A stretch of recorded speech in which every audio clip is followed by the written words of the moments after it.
च एक राक्षसों की गृहिणी थी जिसका नाम था सुकेसी। सोमाली निशाचर की पत्नी थी जिसका नाम था सुकेसी। और इसने एक बेटी को जन्म दिया, केकसी नाम कन्या सीतस्य भार्या दृढ़व्रता। उसका नाम था केससी।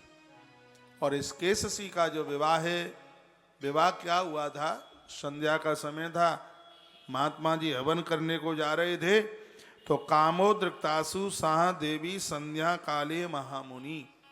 ये संध्या का समय भजन का समय है। संध्या के समय इसलिए तो चुटीला करने की बात का निषेध किया गया। शाम का समय, जिस समय सूर्य अस्त होता है तो व्यक्ति काम की भट्टी की तरफ झुकने को चलता है। संध्या के समय भजन करने के लिए इसलिए बोला गया है कि संध्या का समय है, इसमें इंद्रियां अपराध करने की पूरी कोशिश में रहती हैं। इसलिए उस समय दिए जला करके, घंटा घड़ियाल बजा करके, शंख बजा करके भगवान का स्मरण करने की जरूरत होती है। संध्या के समय में भूख भी बहुत लगती है, संध्या के समय में नींद भी बहुत लगती है। शाम का जो समय है, सूर्य उस समय अस्तांचल की तरफ होता है, इसलिए समझदार लोग ना तो सूर्य अस्त समय भोजन करते और ना संध्या के समय में वो सोते।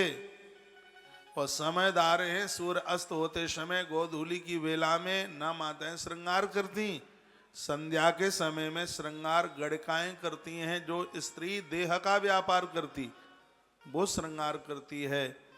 नहीं तो धर्मात्मा सनातन धर्मावलंबिनी मेरी बहनें संध्या के समय में दिए जलाती हैं, ऐसा लगता है कि दिवाली आज ही है घर में।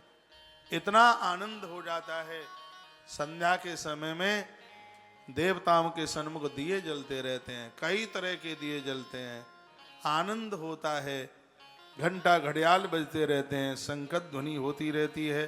शाम का समय ऐसा है भैया, इस समय में धर्म और सदकर्म हो। लेकिन वो राक्षसी निशाचरी नहीं मानी और उसने बाबा जी को रोका यज्ञ करने से। ये दो तथ्य ऐसे मिलते हैं। एक और थी जिसका नाम था दिति, उसने महात्मा कश्यप को रोका। शाम का समय था, यज्ञ का समय था, बोलती है मैं श्रृंगार करके आई हूं, तुम मुझे देखते नहीं हो, मुझे देखो। बाबा जी ने कहा क्या देखें तेरा, तेरी नाक थोता थन्नी सी दिख रही है, क्या देखें तेरा। दिति तो और ज्यादा चिढ़ गई, वो कथा भागवत में, और वो नहीं मानी। जो हुआ उसके परिणाम बड़े विपरीत थे, राक्षस पैदा हो गए। महात्मा विश्वश्रवा भी यज्ञ के लिए जा रहे थे तो वर्णन है, सुकेसी तनयासा स्यासु सुमाली दनिमस्य चाहा। सुमाली की पत्नी थी जिसका नाम था सुकेसी और उसकी बेटी हुई केकसी। इस केकसी ने कामोद्रिक्तास्पसा देवी संध्या काले महामुनि, संध्या के समय में महात्मा जी को यज्ञ करने से रोका। दुष्कर्म हुआ,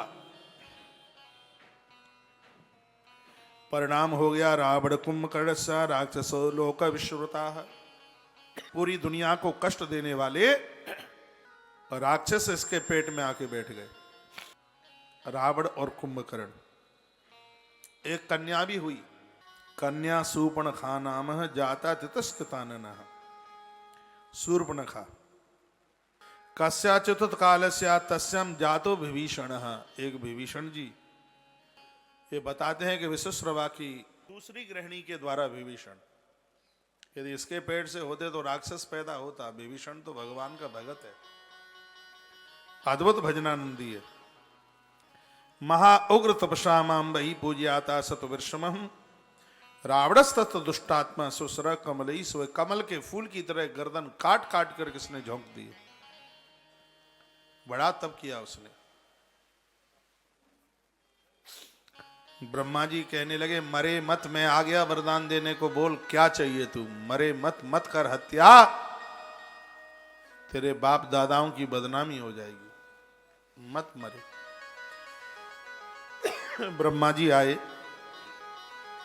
वरदान मांगने को कहा। वरम ऋणीष्वत में वत्सः मनसी वर्तते तथा प्रोवाच दुष्टात्मा देवदान वरक्षसाम अवद्यत्तम प्रदेहेति सर्वलोका जिगीषया ततोऽहं दत्तवा तस्मै राक्षसाय दुरात्मने। ब्रह्मा जी कहने लगे जो तू मांगेगा वो मैं शीघ्र वरदान दे दूंगा, तू मांग तो सही लेकिन मरे मत। तो कहने लगा वरदान में ये दे दो कि हम कबू मरे नहीं। ब्रह्मा जी थरथर कांपे और बोले जे वरदान हमारे पास ना है। तो कहा तो बड़ी अम्मा काय को बन के चले आई, फिर नहीं थे आए बस में तो काय को आई फिर देवे के काजे, जाके बदले में और ज्यादा मांग ले। तो कहा कि बंदरा और आदमी को छोड़कर किसी के द्वारा मैं ना मरूं, क्योंकि ये तो मेरा भोजन है, हाँ इनकी तो खोपरिया चीर दूंगा। ब्रह्मा जी ने कहा ये वरदान दे दिया। कुंभकर्ण, ये सब रामायण में कथाएं हैं इसलिए मैं इसको विस्तार नहीं कर रहा हूं। बस इसमें इतना सा कहना चाहूंगा कि तदन वै महातेजा राजा दशरथो बलि अजस्य नपते पुत्र सत्यवाक्शीलवाश्युति। ईश्वर को प्रकट करने के लिए हर मनुष्य को दशरथ की तरह संयमित जीवन जीना हो।